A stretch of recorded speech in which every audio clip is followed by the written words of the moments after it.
DNS record updates and changes can significantly impact your email's behavior, flow, and deliverability. DNS record errors like missing or misconfigured SPF and DMARC records can cause devastating effects on your email's performance and increase your spam rates.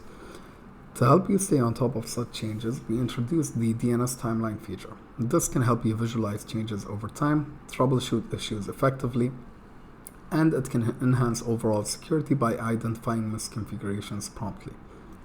Our DNS Timeline feature provides a comprehensive overview of DNS record updates and changes over time.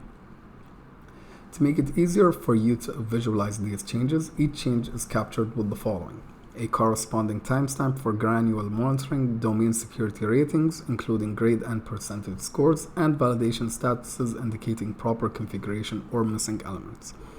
So for example, if we take a look at this change right here, we can see that the DMARC record was changed from P equals quarantine SP equals none to P equals reject.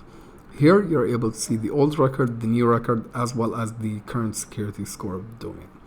If you would like to see exactly what changed, you can see the difference directly from here, and the same case can go for different records. So for example, if we take a look at the SPF record, we can see exactly what happened, whether a certain mechanism was removed, a certain IP address was added, etc.